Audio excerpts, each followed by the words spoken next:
does it feel to present your movie, The Physician, now to the world, to the fans? Very exciting, because we finished at the end of September last year, and I have seen throughout the year different cuts of the movie and different versions, and of course we're going to have a TV version as well, which is going to be the full length, over 3 hours, and so now we have the movie for the cinema, which is 2.5, and I'm ready to see it with an audience now. I want to see how people receive it, because I think it's a great cinema movie.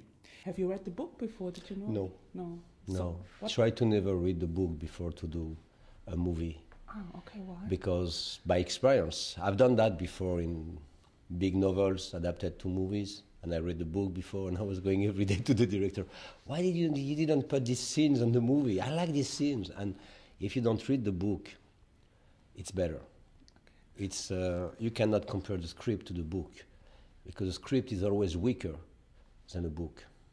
Okay, but what made you choose to do the character, to be part of the project then? Well, I like my character in the movie. I was very interested by that, because it's, first of all, it's different from what I've done before, and I like very much the cast and the vision of the director. So that's enough for me. I mean, speaking of a journey, Rob, the character of the physician, is a young man on a journey.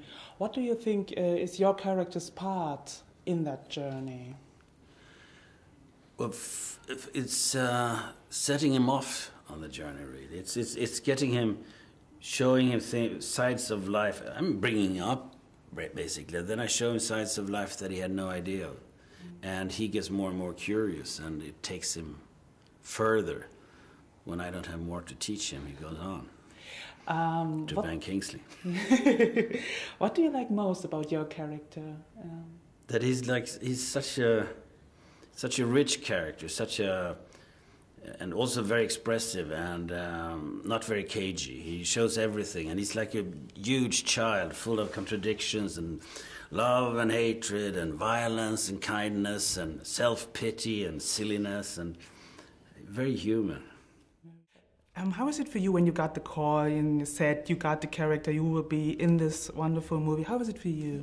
You know, it was such a special moment for me. I've wanted to do films since I was 3, and suddenly it sounds very cliche, but it's a dream becoming reality. I remember specifically what was happening. I was driving along, and my wonderful agent Deborah called me, and I remember just screaming at the top of my voice, and all these wonderful thoughts were racing through my head.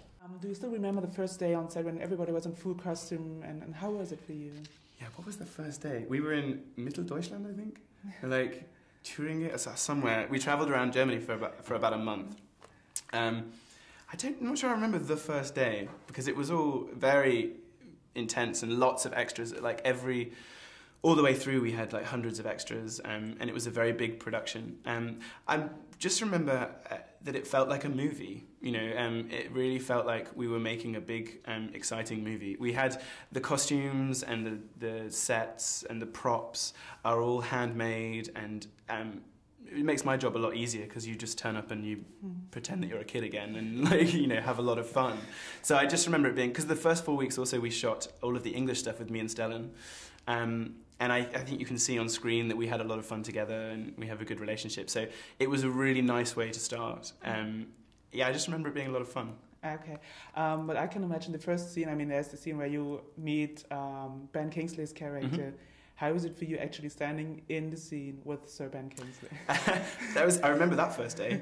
that was in Cologne. Well, because we actually had all been waiting for Sir Ben to arrive, because we shot all around Germany for 4 or 5 weeks at the beginning, and then we went to Cologne, and and it's always a funny thing meeting actors for the first time on set, and I don't think we'd been introduced actually until that first day on set. And actually, we slipped into the relationship very quickly, because the relationship, and it was great because the relationship in real life was very much like the relationship on screen. So me and Stellan were very knock-around family, and Sir Ben, his character is, great teacher and has been around for a long time and to be learnt from, which is what Rob wants to do. And in real life, as a young actor, with an older Oscar-winning actor, you want to learn. So those relationships, I think, strengthened the film because they were so similar in real life to what they were on screen, and it was great. It was a good working relationship. And from all the other guys in the movie, who was the most fun to work with on set and maybe off set? I really liked Elias, and I was such a huge fan of Saban, and he was really kind and encouraging, and he's so wise and has worked with so many people, and I love to learn from people like that. So that was a wonderful time. Also, Michael Marcus was super funny, and his girlfriend was with him, Nora, in Morocco, and so I became very good friends with those two as well. There's a journey on one point, on the other point there's still this fight between religion and science, which we in some ways have even today, that there are some religious stuff which is not allowed in some science, and there's this contradiction. Do you think that we somehow will come together, will overgo these problems between? I don't know. You were, for a while, you were hoping that, at least in the West, the secularization was going further and more of the superstition was going away. But now you see a revival of superstition and religion.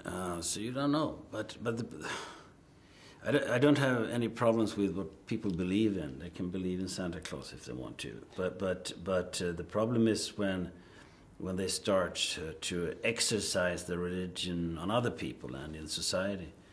The problem with the monotheistic religions is that there's only one God. That means that there's only one truth. And every religious person are sure that they are the carrier of that one divine truth. And which part do you think is your character's part in this journey? What is she for him? Is she driving him forward? Is she what does your character add to the journey of Rob? I think it was the Rebecca was Rob's first experience of true love, and for him it was falling in love. And any protagonist in any story, usually they fall in love, and that's a huge part of their life. And for people in their life, that's what people do. They fall in love, and it makes you make different decisions, and it gives you an agenda. It drives you. And for Rob, I think that was an important part of his journey, was meeting Rebecca. What do you like about your character, Rebecca? What's special for you? I think she's just, it's special because I think it's so easy for people to relate to, a young girl who is being forced to do something, and she falls in love, and she has dreams, and she doesn't want to believe that this is all her life is, and she wants more, and she asks the questions of why she can't have more, and she's prepared to have the courage and the strength to fight for what she wants, and she achieves that, and she is allowed to be with Rob, the person that she loves. Given the chance, would you somehow change for a day with your character, Rob? I wouldn't. I think living at that time was one of the hardest times you could live. I think in England in the Middle Ages, certainly at that point, you died. You got ill and you died. A big thing in the film is side sickness, which is like appendicitis. And I've had my appendix out. But then I would have died. So and also we have the plague in the film, which was incredibly, horribly scary. And I think it would have been awfully scary, and I don't think I'd have survived. Well,